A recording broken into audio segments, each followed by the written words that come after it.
വന്ന് കയറുമ്പോഴേ കുരങ്ങനാണല്ലോ ശകുനം. ഇയാളെ കണി കണ്ടിട്ട് പോയ പച്ച വെള്ളം കിട്ടത്തില്ല. നീ മറ്റാരാ കണി കണ്ടത്? നീ എന്താടാ എന്നെ നവരസങ്ങൾ പഠിപ്പിക്കുകയാണോ? ഒരു രസവും ഇല്ലാത്ത എന്റെ ഫാദർ അല്ലേ നോക്കി ഞാൻ വെറുതെ ഒന്ന് ചിരിച്ചതാ. ചിരിക്കൂ, ഉള്ളി കിടക്കുന്നത് വേറെ സാധനമാണല്ലോ. നിങ്ങളൊന്ന് സഹായിച്ചിരുന്നെങ്കിൽ ഞാൻ ഇങ്ങനെ വല്ലതും ആകുമായിരുന്നോ? ഈ ബാറൊക്കെ കയറി ഇറങ്ങി കാശ് കളയായിരുന്നു. ബിവറേജ് കയറി ഒരു ഗതയൊക്കെ വാങ്ങി ഈ മുറ്റത്ത് 2 കസേരയൊക്കെ ഇട്ട് അമ്മായിയപ്പനും ഞാനും കൂടി ലാവിഷായി മട്ടാന്ന് കുടിക്കായിരുന്നില്ലേ? ഈ ഇറച്ചി പൊരിച്ചതൊക്കെ വാരി വലിച്ച് കുറിച്ച് മനസ്സിൽ വെച്ചാ മതി.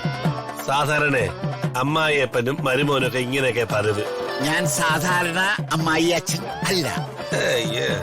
മരുമകന് കള്ളൊഴിച്ചു കൊടുത്തിട്ട് മകളെ തല്ലി വിളിക്കാൻ എനിക്കെന്താണ് ഭ്രാന്ത? കൊറേ വാങ്ങിയിട്ടുണ്ടല്ലോ.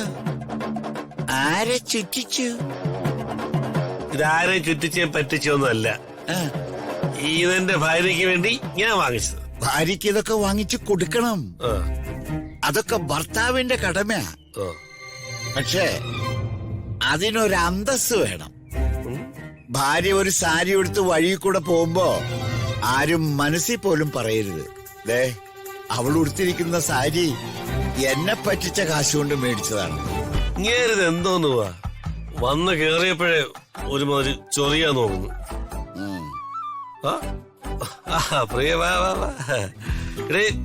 ഞാനൊരു തുണിക്കഷ്ണം പോലും വാങ്ങി തരുന്നില്ലെന്നല്ലേ നിന്റെ മഹാനായ തന്തയുടെ കംപ്ലൈന്റ്? സാരിയുടെ പിളരി പെരളി. ചേട്ടൻ കുടിച്ചിട്ടുണ്ടല്ലേ? അതെന്തിന് പതുക്കെ ചോദിക്കുന്നു? ഉറക്കെ ചോദിക്കണി. അധ്വാനിച്ചൊരു ജോലി എടുത്തപ്പോ ഇത്തിരി കാശ് കിട്ടി. മനസമാധാനത്തിന് വേണ്ടി 2 കീറി. കൊറേ കാലായിട്ട് ഈ വീടൊരു ചൂളപ്പര ആയിരുന്നല്ലോ. കല്യാണം ചർച്ച, ചർച്ച കല്യാണം, കല്യാണം അന്തി ചർച്ച, ഇങ്ങനെ പുകഞ്ഞോണ്ടിരിക്കുകയായിരുന്നല്ലോ ഈ വീട്.